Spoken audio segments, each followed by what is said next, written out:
Assalamualaikum warahmatullahi wabarakatuh. Nama saya Nur Amni Wahidah binti Muhammad Noor. Nombor pelajar 2020861846. Hari ini saya akan menceritakan apa yang menarik sepanjang saya membuat tugasan 1 dan tugasan 2, subjek CTU 552. Kat sini saya akan berkongsi 3 cerita yang menarik. Yang pertama dari tugasan 1, iaitu mukjizat Nabi Isa AS. Yang kedua dari tugasan 1 juga, pandangan orang Kristen terhadap Nabi Isa AS. Yang ketiga dari tugasan 2, iaitu maklumat baru yang pekaji peroleh. Apa yang menarik ada ke? Yang pertama, saya akan menceritakan mukjizat Nabi Isa AS. Terdapat 4 mukjizat Nabi Isa AS. Yang pertama, berbicara semasa bayi. Nabi Isa AS dapat berbicara dengan manusia di waktu masih dalam buaian dan sesudah dewasa. Yang kedua, menciptakan burung hidup. Nabi Isa AS dapat menciptakan dan menghidupkan seekor burung yang diperbuat dari tanah liat. Yang ketiga, menghidupkan yang mati. Nabi Isa dapat menghidupkan orang mati atas izin Allah SWT. Yang keempat, menyembuhkan penyakit. Nabi Isa AS memiliki mukjizat dapat menyembuhkan orang dengan sakit kusta dan mengembalikan penglihatan yang terlahir buta. So, secara ringkasnya, Allah SWT telah mengurniakan beberapa keistimewaan dan mukjizat kepada Nabi Isa serta memelihara baginda daripada dibunuh oleh Bani Israel. Dengan nikmat dan pertolongan itulah, maka Allah SWT meminta baginda Nabi Isa supaya mengingatinya. Firman Allah yang bermaksud, "Wahai Isa, kenanglah nikmatku kepadamu dan kepada ibumu, ketika aku menguatkanmu dengan Ruhul Kudus, iaitu Jibril, iaitu engkau dapat berkata-kata dengan manusia semasa engkau masih kecil dalam buaian dan sesudah dewasa. Dan ingatlah ketika aku mengajarmu menulis, membaca dan hikmah pengetahuan, khasnya kitab Taurat dan kitab Injil, dan ingatlah ketika engkau jadikan dari tanah seperti bentuk burung dengan izinku. Kemudian engkau tiupkan padanya, lalu menjadilah dia seekor burung dengan izinku, dan ingatlah ketika engkau menyembuhkan orang buta dan orang sopat dengan izinku, dan ingatlah ketika engkau menghidupkan orang yang mati dengan izinku, dan ingatlah ketika aku menghalangi Bani Israel daripada membunuhmu. Ketika engkau datang kepada mereka dengan membawa keterangan mukjizat, lalu orang yang kafir di antara mereka berkata bahawa ini hanyalah sihir yang terang nyata." Surah Al-Ma'idah ayat 110. Begitulah kelebihan yang ada pada seorang Nabi yang tetap beriman serta mengajak kepada kaumnya untuk turut sama mentaati perintah Allah SWT. Selain daripada itu, Nabi Isa juga berhadapan kerenah Bani Israel. Seterusnya yang kedua, pandangan orang Kristen terhadap Nabi Isa AS.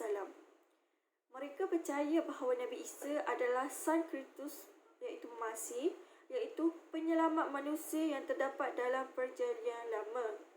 Selain itu juga, menurut perjanjian baru, mereka percaya Nabi Isa bangkit dari kematian pada hari ketiga. Yang seterusnya, mereka percaya yang disalib itu Nabi Isa AS dan terakhir dikaitkan dengan penebusan dosa. So, secara ringkasnya, kepercayaan kaum Kristen terhadap Nabi Isa AS selalu dikaitkan dengan masalah penebusan dosa di dalam ajaran Kristen. Akidah penebusan dosa sangatlah penting. Kepercayaan penebusan dosa dan kematian Nabi Isa di atas salib merupakan jalan bagi manusia untuk membebaskan diri dari dosa. Oleh kerana semuanya berdosa dan seorang pun tidak ada yang bebas dari dosa, maka sangat diperlukan seorang penebus dosa dan juru selamat yang baru bersih dari dosa. Asal mula dosa warisan ini dimulai ketika Nabi Adam AS dan Hawa melanggar hukum Allah. Beliau berdua memakan buah pohon terlarang setelah terkena bujukan Iblis.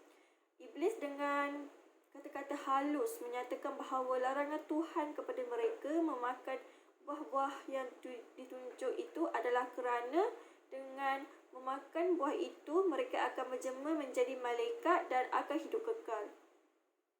Iblis menunjukkan harumnya bau pohon yang dilarang, indahnya bentuk buahnya dan lazatnya rasanya. Pada akhirnya, Nabi Adam dan Hawa termakan bujukan halus itu dan melakukan dosa dengan melanggar larangan Tuhan. Sebagai akibatnya, seluruh keturunan Nabi Adam AS yang lahir dari putera-puterinya menanggung dosa tersebut. Setiap manusia yang dilahirkan akan mewarisi dosa tersebut dari ayah dan ibunya. Hanya ada satu manusia yang tidak mewarisi dosa tersebut, iaitu Isa Al-Masih yang tidak dilahirkan lewat nutfah laki-laki. Menurut ajaran Kristen, semua manusia secara turun-menurun sudah bergeliman dosa sehingga tak ada seorang pun yang dapat menjadi penebus dosa. Nabi Isa AS atau Yesus adalah Tuhan yang menjelma dalam bentuk jasad seorang manusia sehingga dia tidak punya dosa. Dialah yang kemudian menawarkan diri menjadi penebus dosa manusia. Dengan keimanan dalam akidah kaum Nasrani tentang Nabi Isa AS sendiri pun juga berbeza-beza di antara dogma mereka pun ada yang mirip dengan akidah kaum muslimin. Namun mereka yang sepemahaman dengan orang Islam merupakan kelompok minoritas dalam Kristen. Majoriti umat Kristen mempunyai kepercayaan yang jauh berbeza dengan orang Islam. Ini antara pandangan orang Kristen terhadap Nabi Isa AS. Yang terakhir, maklumat baru yang pengkaji perolehi. Yang pertama, kaum Yahudi suka membandingkan sejarah umat mereka. Yang kedua, memandang rendah pahlawan yang bukan keturunan mereka. Yang ketiga, perjanjian lama dan perjanjian baru. Artikel kisah Nabi Isa AS dalam Al-Quran menurut kajian sejarah oleh Nur Hidayat merangkumi pelbagai maklumat yang berguna kepada pengkaji untuk mendalami sejarah terdahulu dengan terperinci. Pengkaji mempelajari sesuatu yang baru mengenai sejarah anak-anak Israel sebagai hasil penyelidikan ini. Orang Yahudi membandingkan sejarah umat mereka dengan sejarah kemanusiaan secara keseluruhan dengan semua peradaban dan budaya di seluruh dunia. Akidah mereka juga digambarkan sebagai akidah yang paling benar dan terhormat. Mereka mengecam secara terbuka sejarah negara-negara lain atas premis ini sambil merosakkan kesucian agama lain. Mereka juga memandang rendah pahlawan dan orang terkenal di dunia yang tidak berasal dari mereka. Ini hanya berfungsi untuk memanjangkan konfrontasi semasa antara Israel dan pemerintah Arab atau Palestin. Seterusnya, penyelidik mempelajari sesuatu yang baru mengenai perjanjian lama dan perjanjian baru sebagai hasil penyelidikan ini. Menurut penulis, pendudukan Israel terbahagi kepada beberapa kumpulan. Orang Saduki adalah kumpulan terkaya di Israel dengan pusat-pusat penting dan berpengaruh. Mereka juga mengikut tradisi klasik, menolak semua ajaran sesat dan menyerahkan hekal iaitu tempat ibadah mereka kepada masyarakat. Orang-orang Saduki diberi kepercayaan untuk menamakan kumpulan itu untuk memelihara ibadah pada masa Salomo dan Daud. Kemudian ada orang Farisi. Mereka berada dalam kedudukan yang sama dengan orang Saduki dari segi perbendaharaan, pusat dan pengaruh yang signifikan. Perbezaannya ialah mereka mempunyai sebilangan besar. Mereka terkenal kerana enggan bekerjasama dengan kumpulan lain dan sombong dan tegas dalam melaksanakan ajaran Taurat. Ketiga kumpulan Esni dan Esen terkenal dengan kepercayaan dari amalan, pemujaan dan menyatakan diri mereka sebagai kumpulan murni bangsa Israel. Sifat pendeta adalah yang paling dominan dalam diri mereka. Keempat kumpulan Godad adalah sekumpulan kecil Esni yang hidup dalam pertapaan dan ulama. Akhirnya, kumpulan Samer adalah kerjasama Yahudi Syria.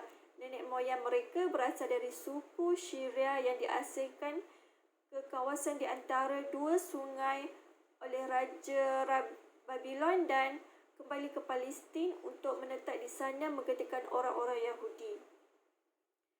Saya rasa cukup itu saja saya berkongsi apa yang menarik sepanjang saya membuat tugasan 1 dan tugasan 2.